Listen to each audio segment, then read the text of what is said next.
Deus. Aproveita que você está em posição de reverência e abre a tua Bíblia no livro de Jó. Ô glória! Ô glória, hein? Ô glória, você vai ver, né? Deus é bom. E o chicote estala. Livro de Jó, capítulo 1, versículo 1.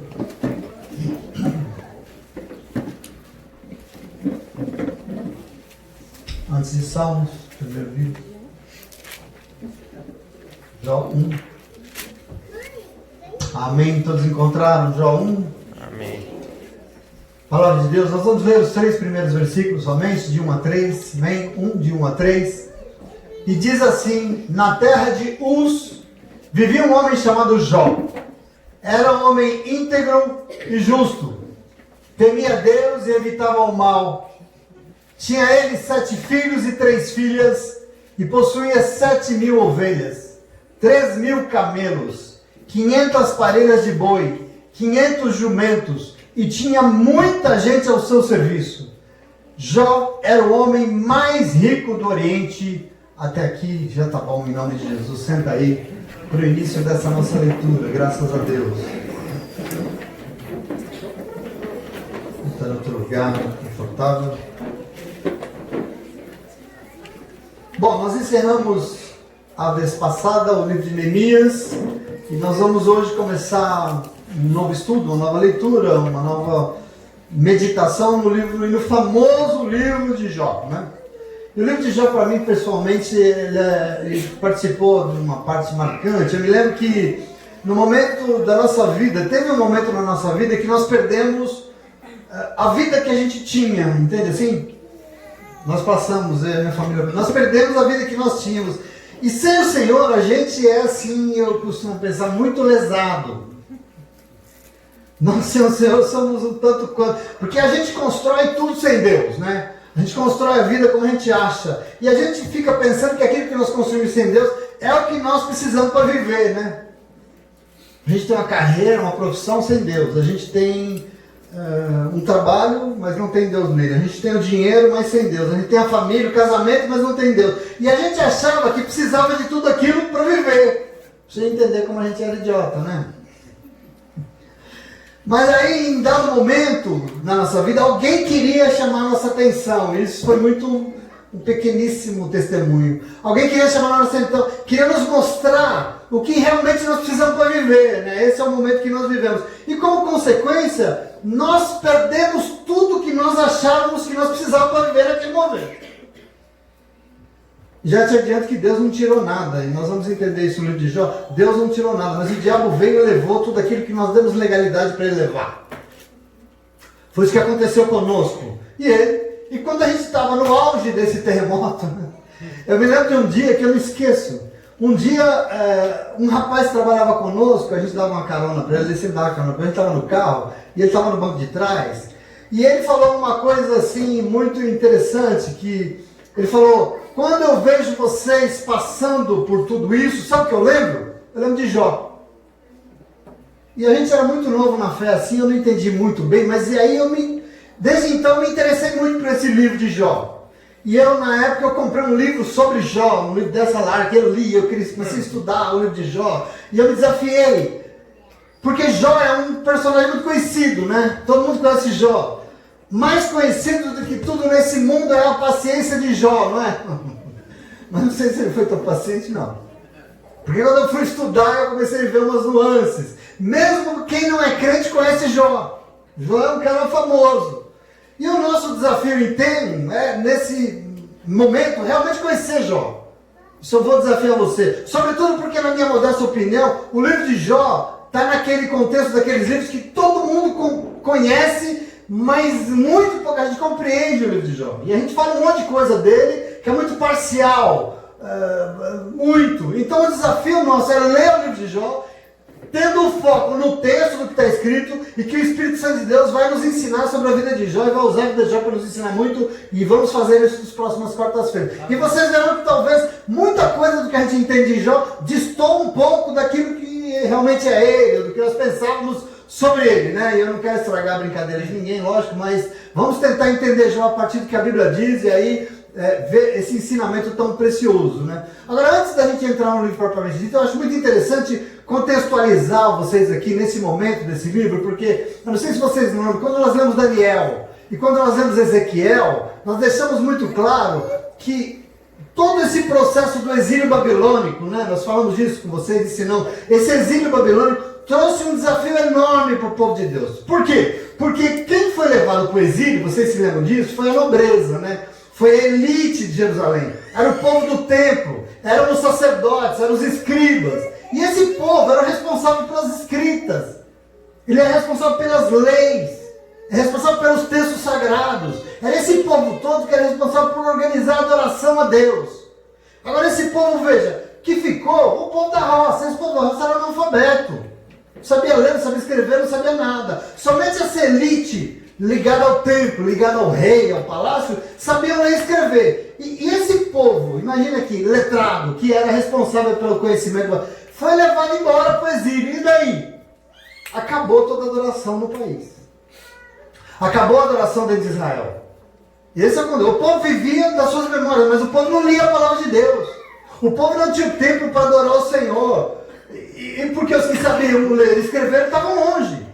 Os que sabiam ler e interpretar os textos estavam no exílio. E lá no exílio, longe de casa, o povo estava convivendo com uma outra cultura, porque eles estavam na Babilônia, convivendo com outra religião, convivendo com outros hábitos.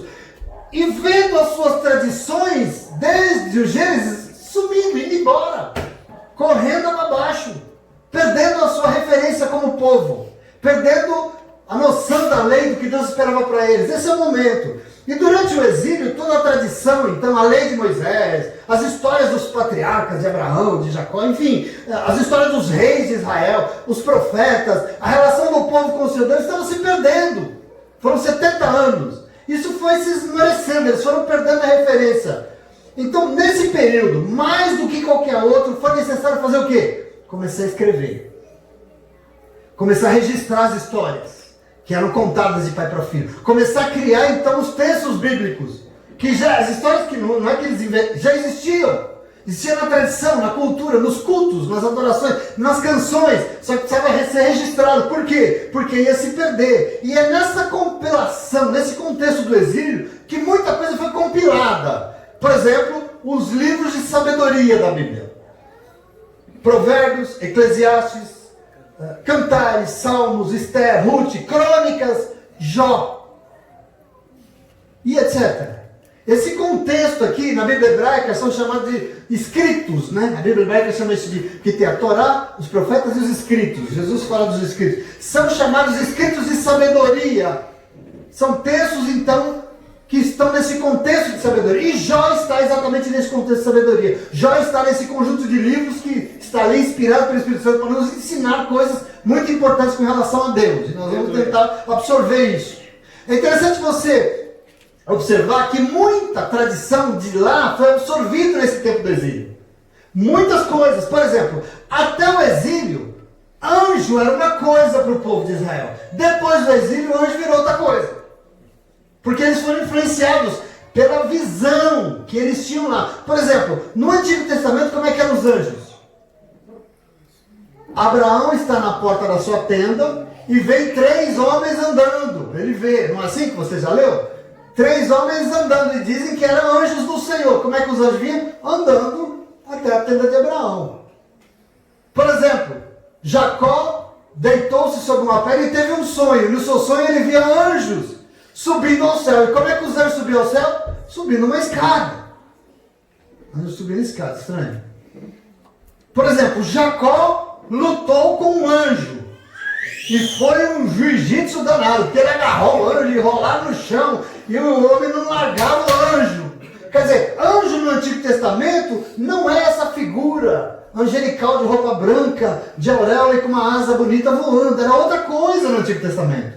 Mas aí com o tempo mudou. E o anjo mudou porque as pessoas que conviveram ali naquela realidade, a influência mítica, sobretudo dos persas do exílio, deu essa visão de anjo diferente. E veja que isso é refletido. Por exemplo, outra figura muito emblemática, que nós vamos ver muito nesse estudo aqui, é a figura do diabo. Presta atenção aqui comigo. Não existe diabo no Antigo Testamento. Não existe diabo na Bíblia do Antigo Testamento. Na Bíblia, para os judeus não tem diabo. Só para você ter uma ideia. Uma brevíssima citação, por exemplo, no primeiro livro de Crônicas. Que lá no primeiro livro de Crônicas, para arrumar uma grande burrada que Davi fez quando fez o recenseamento, não sei quem conhece essa história, diz que Satanás seduziu Davi para fazer aquilo, por isso ele fez aquela burrada e Deus quis castigar. Aí citou o diabo. Numa outra situação muito pequena do livro de Zacarias, quando Zacarias tem uma visão apocalíptica e ele fala do diabo ali e tal. Porque Zacarias também é um texto depois do exílio. Crônicas é um texto depois do exílio. Mas fora isso, não tem diabo. E nós vamos ter a terceira e único lugar do Antigo Testamento que cita o diabo, sabe onde? No livro de Jó. E eu estou comentando isso para você entender. Existiam, por exemplo, no Antigo Testamento, espíritos ruins, né? Por exemplo, na história de Samuel lá aqui, o rei Saul, com ciúme de Davi, encapetado com ciúme de Davi, porque diz a Bíblia que um espírito ruim, vindo da parte de Deus, vinha sobre Saul e ele ficava querendo matar Davi, endemoniado. E aí, a Bíblia nesse texto atribuiu a Deus aí essa coisa do espírito ruim, mas hoje nós sabemos que não, né? Na verdade era o Saul enciumado que era possuído por espírito ruim e queria matar Davi. Enfim, hoje a gente sabe que quem dá legalidade para esse espírito ruim somos nós mesmos. Não é o Senhor que manda. Mas enfim, no Antigo Testamento não tem diabo. Por quê? O diabo não existe por acaso? Ele existe, lógico. E eu sei, aliás, como eu sei que ele existe? Isso é uma coisa que eu sei que ele existe, eu sei. Mas não fala do diabo. Por quê? Simplesmente porque o diabo não tem a menor importância, ele não deve estar e ele não deve fazer parte da nossa vida. Por que eu vou perder tempo com isso? Então você lê o Antigo Testamento, são 66 livros que ele não está. Isso é muito importante. Antigamente adoravam o Senhor sem precisar ficar pensando e sem precisar dar legalidade para o diabo. Ele era uma figura descartada das preocupações do povo. Ele não fazia parte. Afinal, nós temos que investir todo o nosso tempo, nossa inteligência, nosso esforço em adorar ao Senhor e não em ficar dando trela para o diabo. Em nome de Jesus, não estamos aqui para falar de diabo, nós estamos aqui para falar do Senhor. Amém. Glória a Deus. Nós temos que entender isso, porque se você for assistir culto em algumas igrejas e até na televisão, de cada 10 palavras não é o diabo, não é não. É o tal do inimigo, que a gente não para de pensar no tal do inimigo. Que diabo é isso, né? Ai, porque o inimigo, pastor. Ai, porque o inimigo, tudo é inimigo.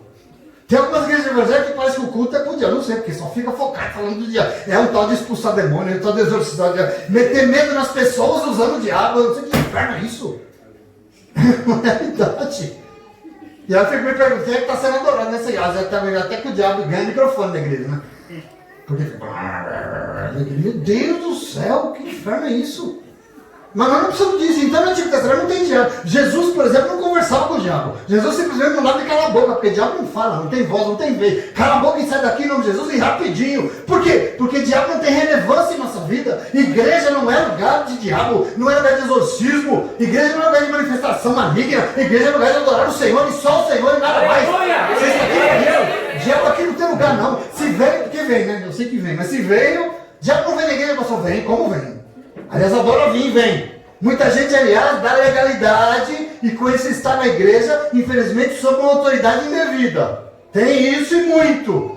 Em muitas situações, tudo que ele quer, sabe o que é? Causar confusão dentro da igreja, sabe o quê? Para impedir você de fazer o que você veio fazer aqui hoje. Sabe o quê? Adorar o Senhor. Isso é papel dele. Mas veja, nós não somos o povo que fica olhando para isso, não. Nós temos coisas mais importantes para olhar, nós temos o Senhor para olhar, nós temos a palavra para aprender. Então não existe diabo no Antigo Testamento. E uma das raras vezes que ele apareceu é exatamente no livro de Jó, que é um livro pós-exílico, só para você entender aqui. O texto que nós lemos, então, fala dessa questão aqui.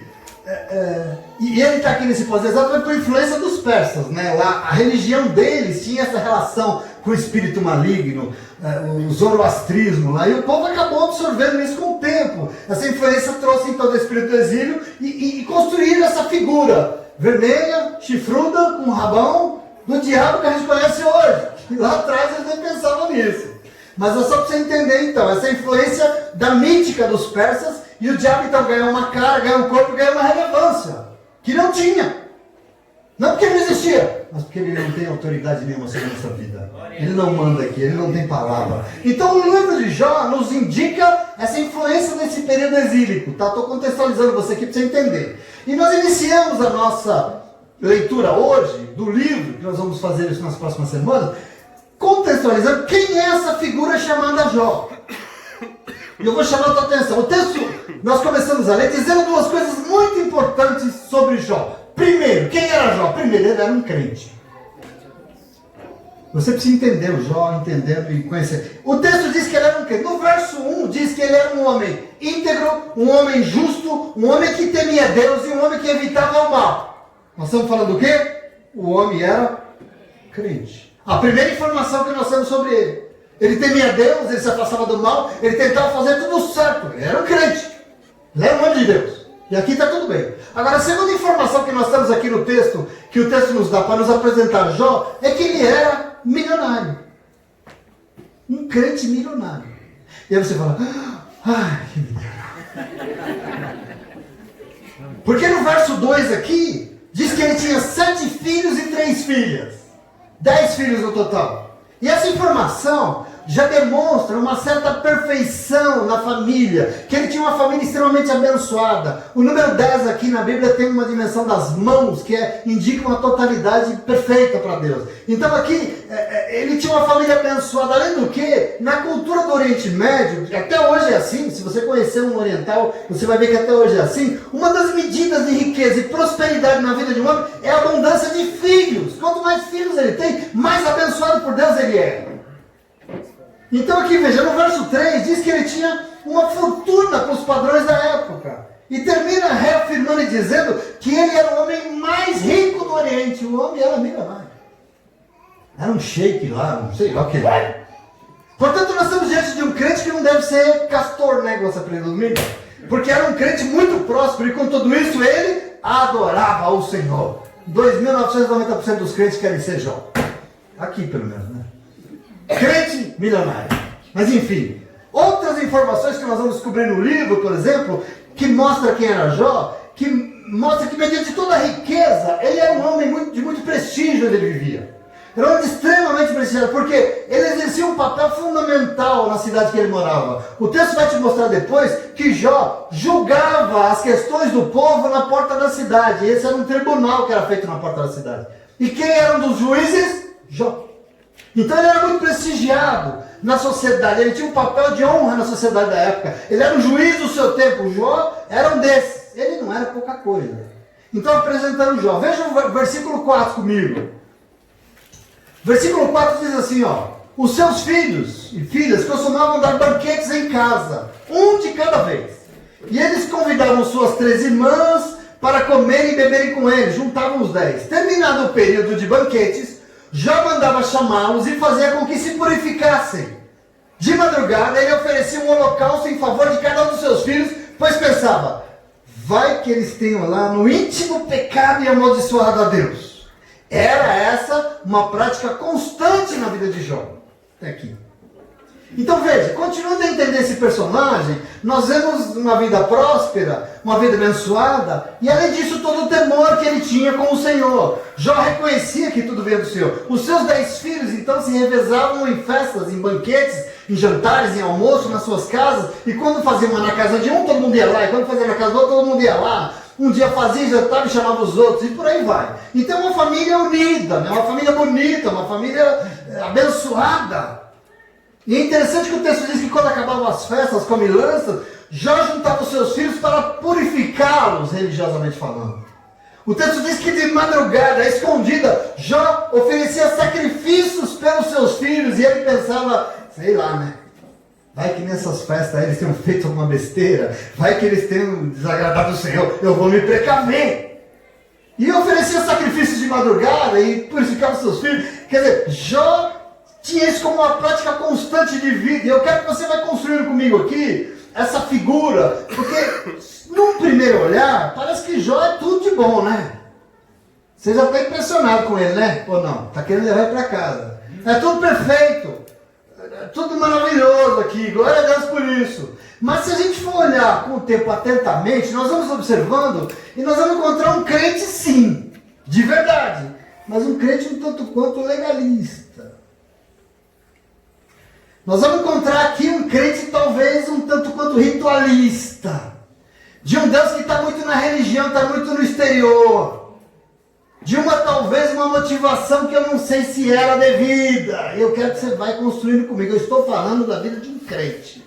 Crente sim, sem nenhuma dúvida. Mas um crente que, apesar de deixar o Senhor contente, possivelmente precisava de algo a mais diante do Senhor. Estava faltando coisas aqui. E por isso que eu queria chamar a tua atenção já nesse dia, para que você fique muito atento, porque nós estamos diante do livro de Jó. E o livro de Jó é uma extraordinária oportunidade que nós temos, que nós não podemos desperdiçar. Presta atenção, porque nós temos que entender quem é o Deus que nós servimos.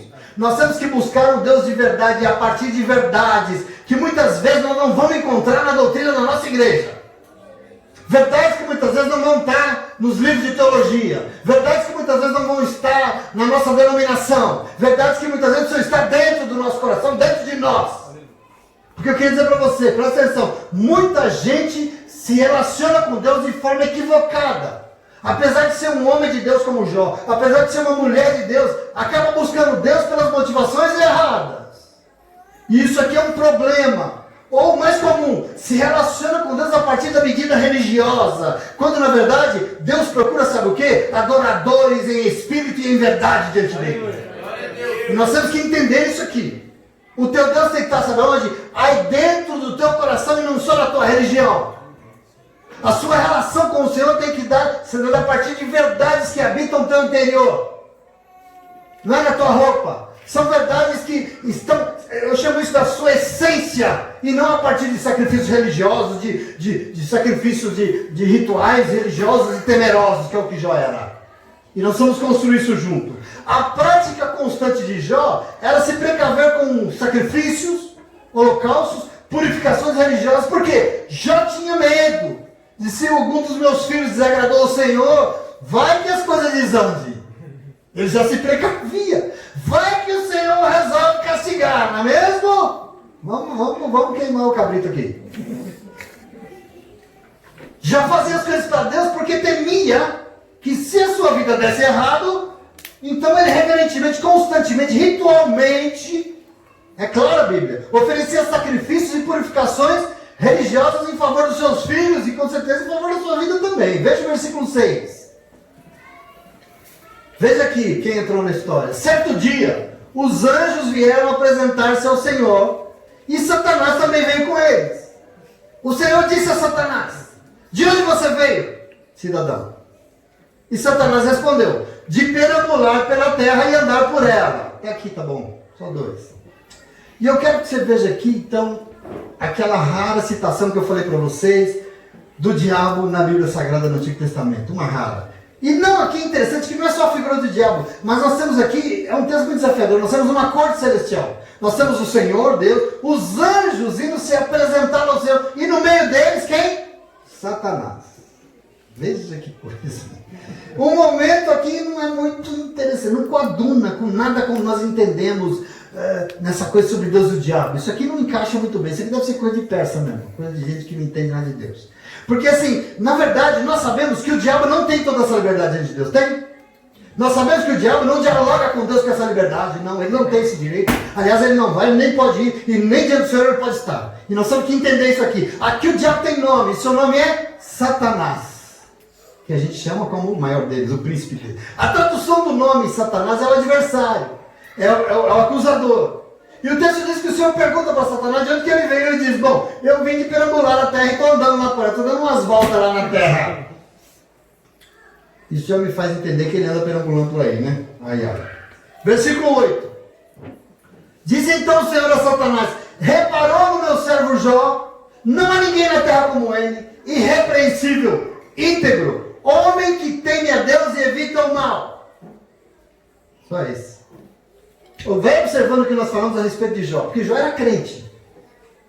Jó não tem dúvida disso. Jó evitava se render ao mal. Jó tentava levar a sua vida de forma reta diante das pessoas e diante de Deus. E por isso o Senhor dizia que ele era íntegro, irrepreensível. E como disse no primeiro momento, tudo isso parece muito bom. Realmente precisamos ser irrepreensíveis. Nós precisamos ser corretos, nós precisamos ser íntegros, nós precisamos nos afastar do mal. É o que Deus espera de cada um de nós. Mas o que o Espírito Santo de Deus quer nos ensinar, através da vida de Jó aqui, é que existem dimensões da nossa vida com Deus que precisam ir além de tudo isso. Além de tudo isso. Eu quero dizer para você, ser crente de verdade realmente não é mole não. Se tudo isso que Jó já era, não era o suficiente, pastor, não era o suficiente, tanto que o acusador estava ali para acusar a vida dele. Aliás, ele sempre está aí para acusar, não é verdade? Leia comigo o verso 9. Vamos lendo aqui para a gente construir esse primeiro momento. Olha o que disse para Deus o cara. Será que Jó não tem razão para temer a Deus? Respondeu Satanás. Acaso não puseste uma cerca em volta dele, da sua família e de tudo que ele possui? Tu mesmo tens abençoado tudo que ele faz, de modo que todos os seus rebanhos estão espalhados por toda a terra. Mas estende a tua mão e fere tudo que ele tem, e com certeza ele vai te amaldiçoar na cara. Acusação. Eu quero que você observe, preste atenção aqui no papel do acusador. Jó era um crente abençoado por Deus. Jó buscava em tudo ser temente a Deus. E o Senhor fazendo o quê? O que ele tem que fazer, o que ele sempre faz, o que ele gosta de fazer. Abençoando Jó em tudo que ele fazia. Esse é o papel do Senhor. Observe aqui esse miserável. Qual é a acusação de Jó, do diabo, de Satanás, contra Jó e contra o Senhor? Presta atenção aqui. Bom, contra Jó, a acusação é que Jó era interesseiro. A acusação aqui é que a adoração de Jó não era verdadeira. Afinal, ele só adorava porque ele ganhava muito com isso, ele tinha muito a ganhar, por isso que ele te adora. Observa isso. Jó não é um adorador em espírito e em verdade, não. Essa é a acusação. Agora, contra o Senhor, tem uma acusação, e aliás é muito mais grave. Sabe por quê? O Satanás acusa Deus de estar comprando a adoração de Jó. Percebeu aqui? É um miserável, não é? O Senhor está comprando. O Senhor fazendo com Jó tudo que ele deseja fazer na sua vida, aliás. Tudo que Deus gosta de fazer na nossa. Ele estava protegendo Jó, guardando o seu servo. E Satanás diz a ele: você colocou uma cerca em volta dele, em volta da família dele, em volta de tudo que ele possui. Você guarda ele de tudo também.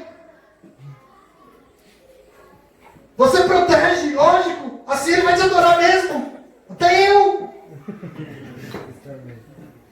Além de proteger, o Senhor abençoava tudo que Jó fazia. E por isso Satanás diz a ele: presta atenção, você tem abençoado tudo que ele faz. Os seus rebanhos são tão grandes que estão espalhados por toda a terra. Assim, como é que não vai te adorar? Assim é fácil, né?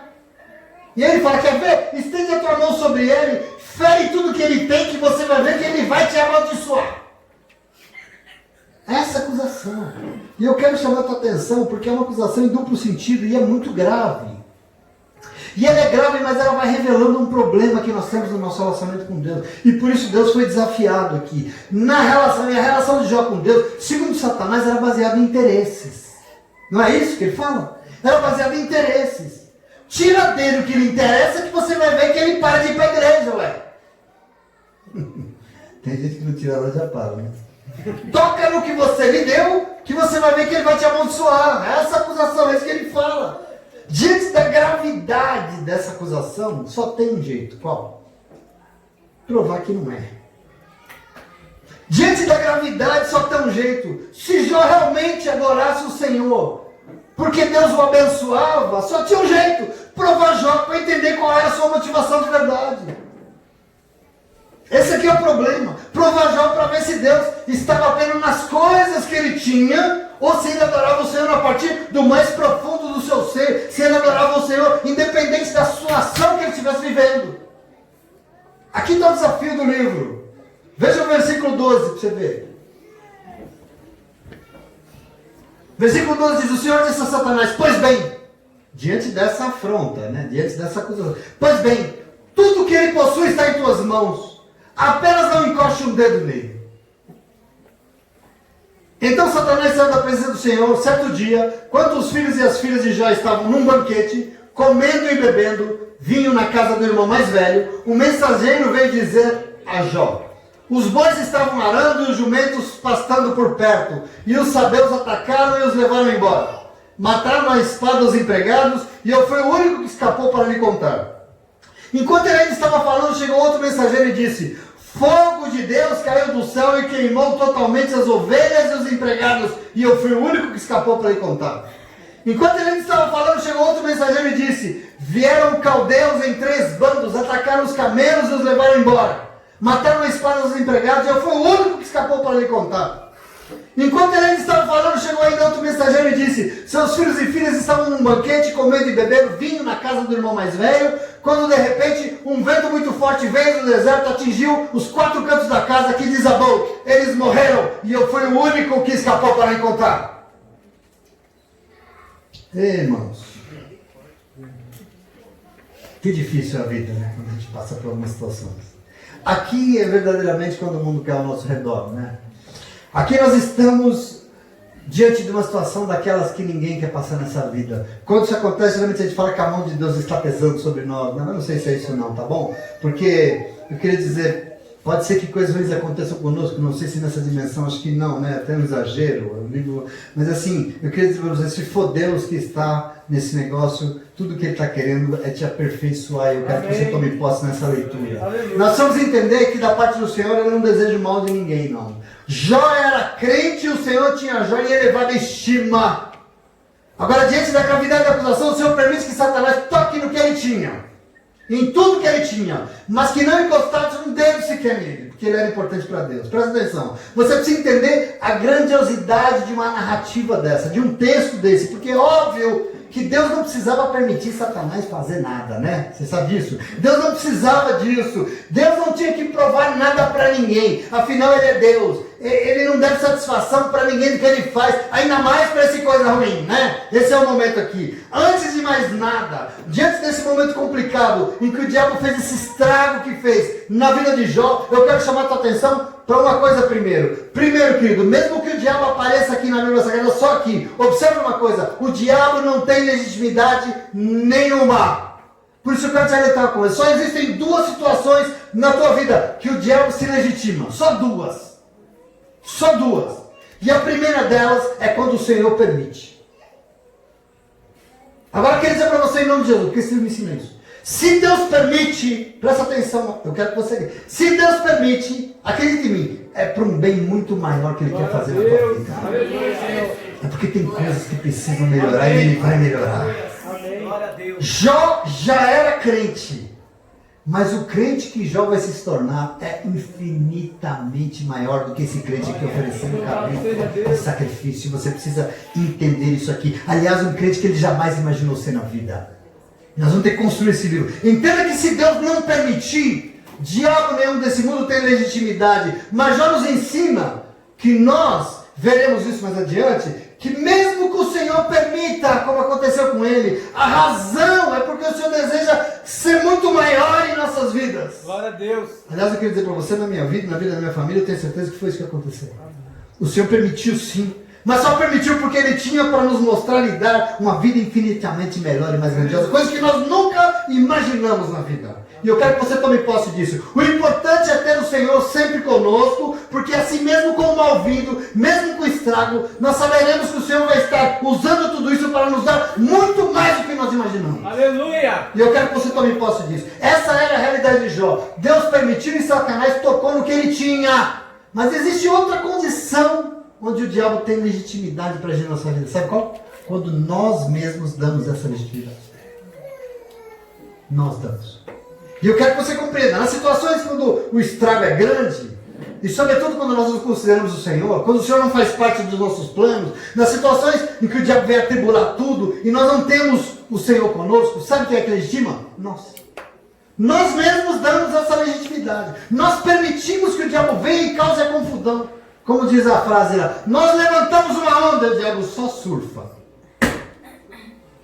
Essa é uma realidade que nós temos que tomar posse em nome de Jesus. Nós afastamos do Senhor e nós nos afastamos do Senhor.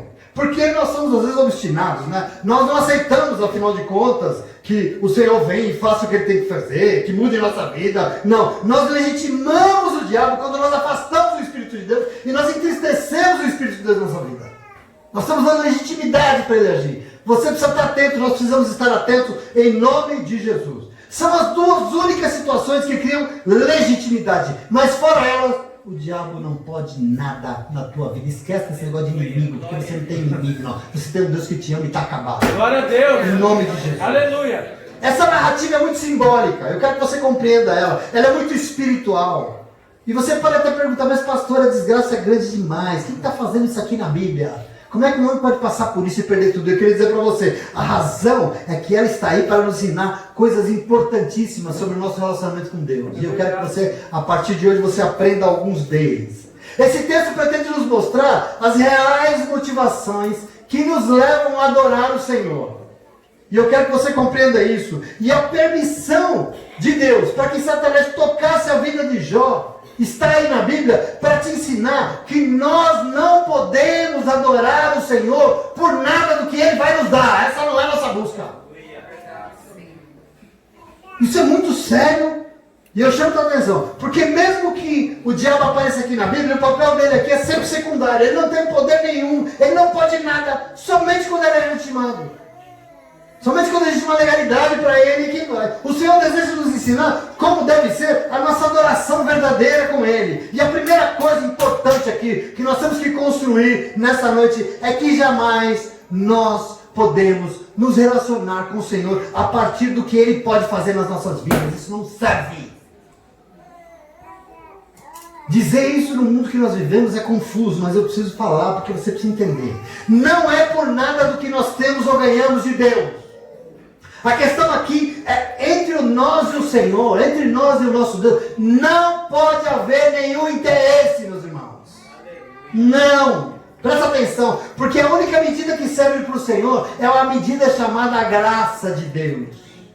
Você precisa entender como é que você se relaciona com Ele. Quando nos movemos para o Senhor, motivado por algum interesse, sempre estaremos sujeitos a uma acusação, estaremos sujeitos às investidas do diabo. É o que está acontecendo na vida desse moço. De alguma forma. E você precisa estar atento. Hoje em dia é um lugar muito comum. Aliás, é uma prática de adoração na igreja evangélica, uma tal da teologia da retribuição, sabe? Teologia retributiva. Restituição, não sei, isso é palavrão, mas deve ser. Né? Tem uma música até do restitui, é o próprio cão aqui. O cara pede para restituir o que o diabo tomou. Eu não quero que o diabo tomou, vai embora, eu quero novo, eu quero melhor. Mas essa teologia da retribuição significa o quê? Você faz algo para o Senhor e por isso Ele vai te retribuir. Isso é comum hoje em dia, sim ou não? Presta atenção no nome de Jesus. Você, pensa no negócio que é do diabo. Você se converte, por isso Deus te ama. Se você não se converte, você não pode participar aqui do corpo de Cristo. Se você não é batizado, você não pode estar no meio dos irmãos, você não pode participar da comunhão. Você dá o seu dízimo, por isso Deus te abençoa. Você jejua, por isso Deus concede a tua petição. Não, você vai para o monte, então Deus vai te ouvir. Você faz um sacrifício e Deus olha para você com outros olhos. Como assim? Você faz e por isso Deus age na sua vida. Essa teologia que você tem que desconstruir. Porque isso aqui que Jó está, o problema de Jó é isso aqui, você vai entender isso. Nós temos que distribuir. Deus age, esse é o contexto. Deus age retribuindo as nossas ações. Se eu fizer, Deus vai fazer. Se eu não fizer, Deus não faz. E lógico, como consequência, nossa, a vida de fulano deu tudo errado. Também desviou, né? A mão de Deus está pesando. Né? Essa é a nossa cabeça, sim ou não? Essa não é a nossa leitura, essa não é a nossa teologia. O nosso coração julgador é assim, mas eu queria dizer para você, quando nós lemos o livro de Jó, o coração do Senhor não é assim. Sabe por quê? Deus não espera nada de ninguém para agir em nenhuma circunstância, muito menos é movido por nenhum tipo de retribuição. Deus não é assim. Ou você acha que nós merecemos alguma coisa da parte de Deus? Você acha que nós somos os tais?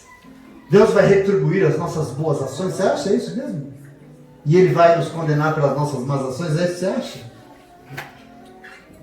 Deus não tem problema e não está preocupado em retribuir os nossos pecados pesando a mão sobre nós. Eu fico pensando no tamanho da mão de Deus, se Ele pesar assim de verdade, né? Vai sobrar o que de você?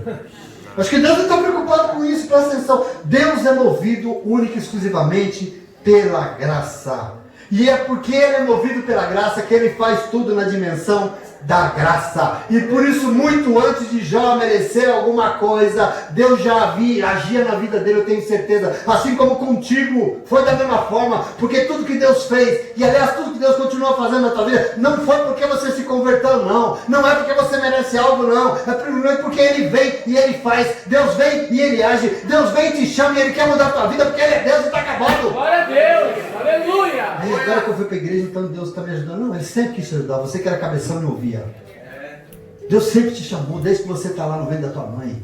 E nós temos que tomar posse. Por isso, se alguém começa a frequentar a igreja, ou vem para cá, e a razão é que precisa que Deus faça alguma coisa, desculpa, mas você está perdendo tempo. Sabe por quê? Lá na tua casa, Deus também sabia que você precisava de alguma coisa. E se Ele quiser, Ele vai lá e faz todas as coisas. Presta atenção, em nome de Jesus. Você vem para esse lugar aprender a ser crente. Você vem para esse lugar se converter. Você vem para esse lugar aprender a mudar de vida. Sabe por quê? Porque somente quem muda de vida consegue se mover em direção ao Senhor, motivado por um coração de um adorador verdadeiro, em nome de Jesus. E um adorador verdadeiro é alguém que se move para o Senhor, motivado apenas pelo desejo de adorar a Ele e nada mais. Para que você vem na igreja? Eu vou lá adorar o Senhor e o que mais? E mais nada. Eu vou lá adorar o Senhor e está acabado. Porque Ele é digno de receber minha adoração. Ah, eu vou lá porque eu preciso de emprego. Então eu vou pedir acompanha na minha casa. Você não precisa de nada disso, você precisa adorar o Senhor só. Essa lógica da retribuição, querido, não adianta, não existe. A razão pela qual nós saímos das nossas casas e nós frequentamos esse lugar não é porque nós vamos receber nada em troca, não é isso. Mas é somente porque sem Ele a nossa vida é um nada completo. E nós vamos para o Senhor adorá-lo por aquilo que Ele é e não porque Ele vai fazer algo. O segredo, aliás, de ter tudo de Deus é exatamente ir para diante dEle, puro, verdadeiro, adorando Ele porque Ele é Deus e só. Aleluia. Essa acusação de Satanás não cola na tua vida, não cola na minha, porque nós não viemos aqui interessados em nada, nós viemos aqui porque Ele é Deus e nós o amamos e nós vamos adorá-lo e está acabado e só isso. O que você vai ganhar com isso? Nada. O que você ganha com isso nessa igreja aí? Não ganho nada, meu brother. Eu vou lá adorar e está acabado. E pronto, sem mais.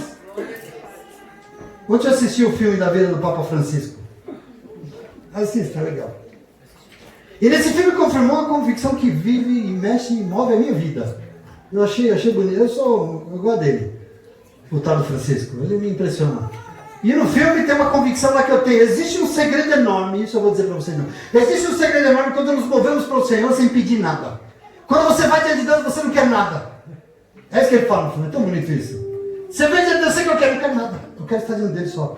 Você está lá, vai vir adorar, você vai ver o quê? Mas para quê? Eu vim adorar, está acabado. Aleluia. Eu não quero nada, eu queria dizer para você, isso é muito importante. Nós adoramos ao Senhor e nós não pedimos nada, nós apenas adoramos o Senhor. O que você faz lá na igreja? Adorar. O que mais? Adorar. Para quê? Para adorar, porque Ele é digno, Ele merece, Ele é maravilhoso. Aleluia. Eu me lembro que a última coisa que eu queria na minha vida era ser pastor, lembra? Pensa numa coisa que eu não pedi para o Senhor. Pastor, nunca. Eu nunca quis, é por isso que é. Porque existe um segredo aqui que eu ouvi ontem. Existe um segredo enorme de Deus quando as coisas acontecem e você não pediu. Às vezes você petição, campanha para conseguir, jejum, bibibim. Você quer demais, você não está aqui para pedir nada, você está aqui para adorar. Porque assim, quando você faz e recebe e você não pediu, você está acontecendo algumas coisas aqui. Primeiro, se você recebe sem pedir, você sabe que veio dele. Porque ele sabe o que você precisa. Ele sabe o que você precisa. Então, eu não pedi, vem, então vem do Senhor, glória a Deus. Eu nem questiono. Depois, quando nós recebemos do Senhor algo que nós nem estávamos buscando, nós nem pedimos, nós sabemos que nós não estamos movidos por nenhum interesse. Eu ganhei, não me interessava, não pedi nada. Veio de Deus, glória a Deus. E assim, quando não tem interesse, não tem brecha na tua adoração. Não existe espaço para acusação de nenhuma espécie de coisa ruim nenhuma na tua vida, em nome de Jesus. Essa verdade precisa fazer parte da minha vida, da tua. Nós vamos diante do Senhor para adorar Ele. O que mais adorar? O que você espera? Nada. O que você vai pedir? Nada. Eu vim adorar. E o resto? O resto Ele já sabe de todas as coisas. E Ele sabe o que eu preciso. Amém. Jesus Cristo no Sermão da Montanha. Então, nessa noite, nós principiamos essa leitura do livro de Jó. E eu quero começar entendendo que nós estamos diante de um Deus que se preocupa com as motivações que nos levam diante dele. O livro de Jó vai estimular isso em você. Existem motivações, e você vai entender, através dessa leitura, que nós precisamos buscar o Senhor apenas pelo que Ele é. Essa é a grande descoberta do livro, que ninguém entende. Nós precisamos buscar o Senhor, motivados simplesmente porque Ele é Deus. E por mais nada, Deus é Deus. Ele é maravilhoso, sim ou não? Ele é soberano, sim ou não? Ele é amoroso, sim ou não? E por isso eu não posso ir diante de um Deus tão maravilhoso, buscando a presença dele em troca de nada, buscando Deus por troco de alguma coisa, não! Lembra de Jesus ensinando no Sermão da Montanha, no outro domingo, dizendo que quando a gente vai orar, calma, porque ele já sabe tudo que você vai dizer. Ele conhece as suas necessidades. Ele sabe o que você precisa. E qual é o papel, Jesus? O teu papel é adorar, é adorar, é adorar, é adorar, é adorar e é adorar. Aleluia! E o resto você deixa com ele, que ele sabe o que vai no teu coração. Ele sabe o que você precisa, ele sabe o que a tua casa precisa, ele sabe o que a tua família. Ele sabe de todas as coisas. E por que não faz razão? Porque você nem adorar, ele adora direito. Você vai lá atrás de coisas que você não deveria. Em nome de Jesus, vamos aprender com Jó aqui, amém? Não é por mérito nenhum, ninguém merece nada. Não é por nada que nós vamos ganhar, mas é porque Ele é Deus. E só. Essa acusação do diabo sobre a vida de Jó não cola na sua, amém? Porque nós não somos crentes interesseiros, nós somos crentes adoradores. E adoradores de verdade. Independente da situação, sabe que Ele é? Se Deus quiser, nós vamos. Se tudo está bem, tudo está maravilhoso, pastor. Ele é Deus. E se as coisas não estão nada bem? Não importa, sabe por quê? Porque Ele continua sendo Deus, independente da circunstância. E nós temos que ter essa relação verdadeira com o Senhor. Porque nós não temos, não. A igreja evangélica do nosso tempo não tem, não. Desculpa, mas não tem. E nós precisamos ter em nome de Jesus. Então que nós possamos ir para os nossos lábios nesse começo de leitura. Ir para o nosso lar hoje, entendendo que nós seremos um Deus que é movido por um coração gracioso e nada mais. Se você for muito sincero, porque eu fui e olhar antes de eu me converter, eu já tinha visto Deus fazendo coisas extraordinárias. Eu que não era grato, eu que não enxergava, eu que não tinha discernimento, mas que Ele o tempo todo guardou a minha vida, a minha esposa, meu filho, sempre guardou. Eu que não era grato o suficiente, porque Deus não fica esperando eu fazer nada não para agir na minha vida. Deus vem, age, Deus vem e faz. Agora, lógico, se a gente não estabelece uma relação de intimidade com esse Deus, Ele vai continuar fazendo e nós vamos continuar não vendo, né? E o nosso caminho é para o inferno, porque Satanás está esperando mesmo. É por isso que nós precisamos vir para a igreja. Mas você vem para a igreja e o teu intuito tem que ser esse. Eu vou lá oferecer a melhor adoração do mundo, porque Ele merece. Eu vou lá com o coração grato, feliz, oferecer a melhor varreção dessa igreja, o melhor café, o melhor abraço, o melhor sorriso, o melhor louvor, a melhor adoração, o melhor envolvimento. Eu vou oferecer porque Ele é Deus e Ele merece. Aleluia! Ele merece. Porque assim não existe a acusação que existia sobre a vida de Jó, né? Nós vamos ver depois que Jó manteve, depois deu uma rabiada, né? Depois deu uma desandada. Mas o Senhor é Deus e Ele é presente em sua vida em nome de Jesus, amém? Amém. E Ele veio hoje para te lembrar. Acima de tudo, não existe retribuição diante de Deus. Deus não retribui nada. Deus dá de graça. Aleluia. Deus dá sem a gente merecer. Deus nos ama sem a gente merecer nada. Esse é o teu Deus, esse Deus que você vai adorar hoje. Pastor, eu sou um lixo, mas Ele me ama. Então eu vou na igreja para dizer, Senhor, muito obrigado. Amém. Porque o Senhor ama esse lixo aqui. Essa adoração de verdade, meus irmãos. Nós estamos acostumados na igreja do século XXI, do século XXI, a ir para a igreja igual um monte de passarinho com o bico aberto, querendo comidinha. Nós não estamos aqui para pedir nada, nós estamos aqui para adorar em nome de Jesus. Glória a Deus. Amém? Amém. Tem adorador e adoradora de verdade. Aleluia. Se tem, aplauda, porque Ele merece.